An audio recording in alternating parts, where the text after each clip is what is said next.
Chapter 10. My Gift. The next several months were quiet. Earl and I would go to rehab program twice a week, then once a week, because he said he was too busy to make it. So I would go just to listen and learn how addicts think, so that I could learn about what Earl was dealing with. I felt that since I was in love with him and was going to continue to stay with him, I should learn how to understand what kind of sick disease I was dealing with.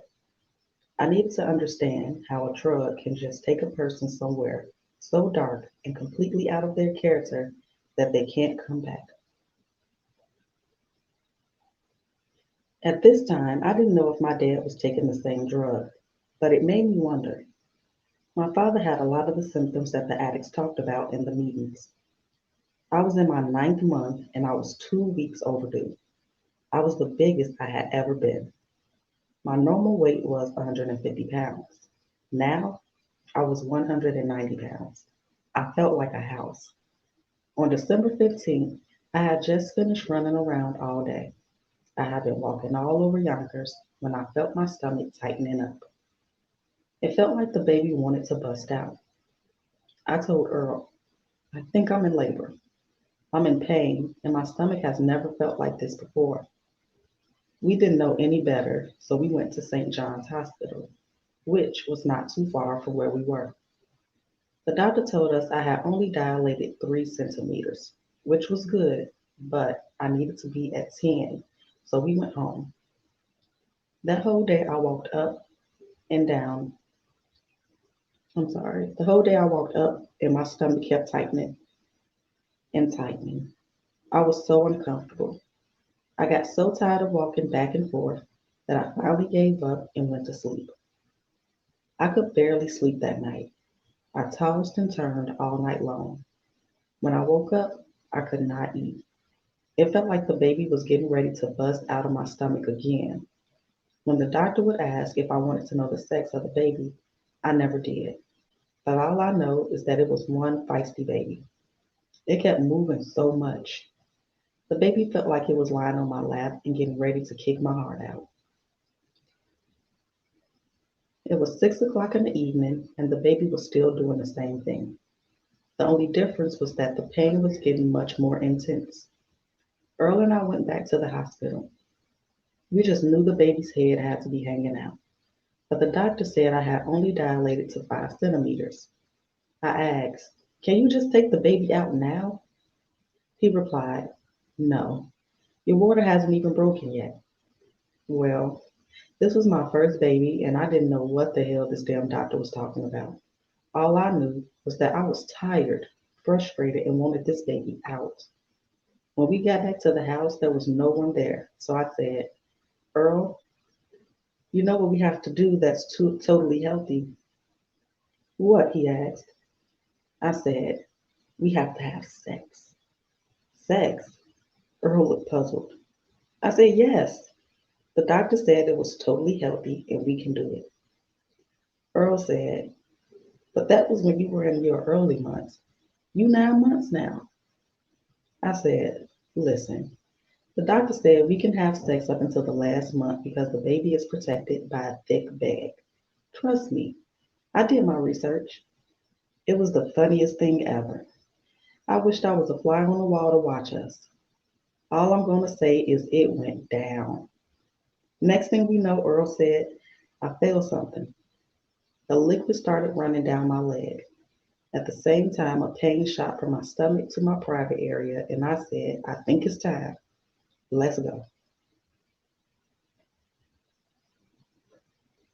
By this time, my sister had just come over to check on me. Earl said, we have a problem.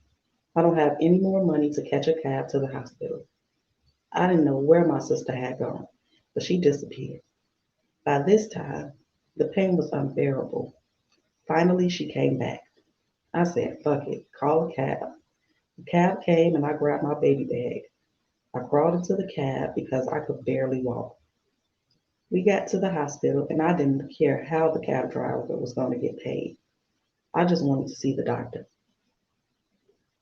I left Earl and my sister Fatima to deal with it while I went up in a wheelchair. The doctor checked me and said, "Holy cow, you have dilated to 8 centimeters. You can't go anywhere. The baby can come out any minute." I was so happy. By now it was 12 o'clock in the morning and the labor pains were terrible. I was yelling from the top of my lungs. Earl was standing over me looking so scared for me. He kept rubbing my arm, kept telling him to stop touching me. "You are driving me crazy." I screamed. I just wanted him to get out. Then it was 1 o'clock and still no baby. Then it was 2 o'clock and 3 o'clock, and about this time I was getting ready to pull my hair out. At 4 o'clock, the doctor came in and said, "She's ready. It's time." As they were moving me, Earl was right beside me. He was stopped at the labor room door by the staff. They said, "Sorry, you didn't attend the Lamaze classes with her, and you're not married, so you can't go into the delivery room." Earl almost had a heart attack. He tried to fight everybody. My sister was trying to calm him down. I was so weak that I couldn't even talk. I just pleaded, "Please just get this baby out." They took me away while I heard all this commotion in the hallway going on.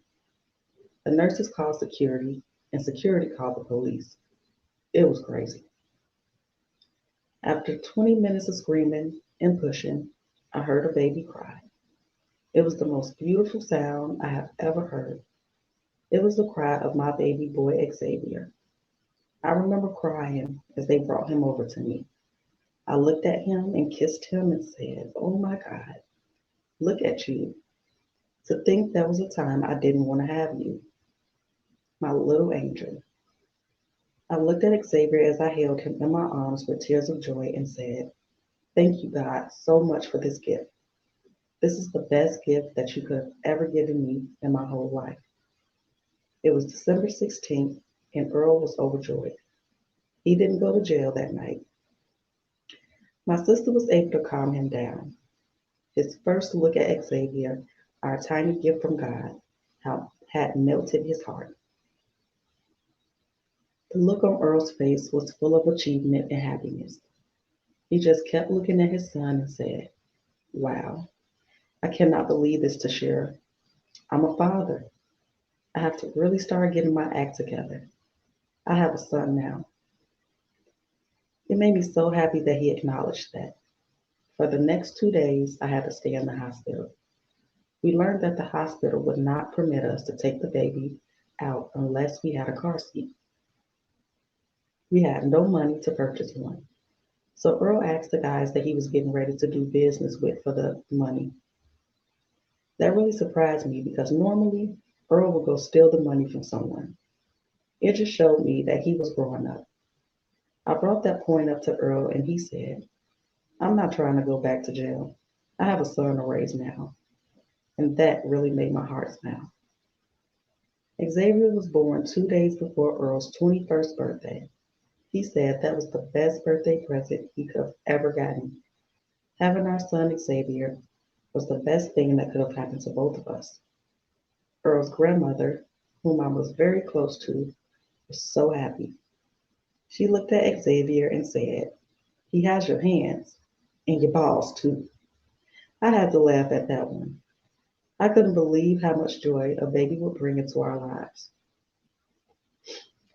I breastfed Xavier so he was able to go outside a lot sooner than a non breastfed baby. I was in love with my baby boy.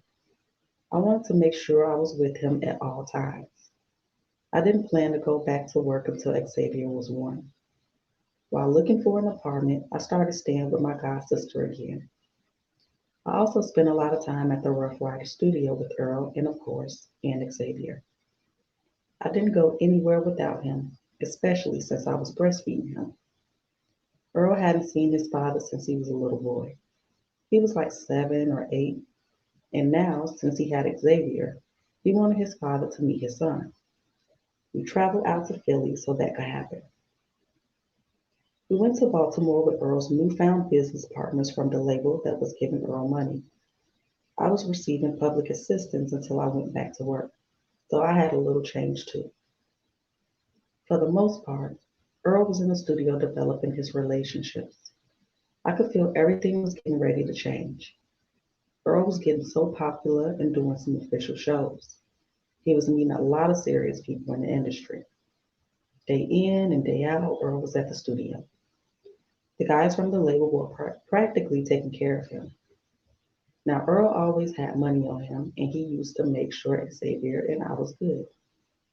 The only problem with Earl having money was being able to buy liquor, and after some large amounts of that came the drugs. Once again, Earl was back at it. But now, since he had money, he would go MIA for days at a time. When the owners of the label would come looking for him, they could not find him. And I got tired of worrying about him. I just had to put it in God's hands. I had a baby boy to take care of. I would call him if he was I would call him if he was missing for more than 3 days. By this time, we had cell phones, thank God. I would be the only one he would answer his phone for. I'd ask him where he was, and he'd tell me. I would tell him, baby, you have to stop doing this drug. It's going to destroy you. There was a lot of people that believe in you and want you to win, including me. You have to get your shit together. I can't keep hiding this drug problem from everybody. When everybody used to look for Earl, I used to play it off like he's probably out with a bitch. He wasn't answering his phone, so I knew he was out getting somewhere getting high. But how could I tell them that? I didn't want to ruin his career. This was his dream.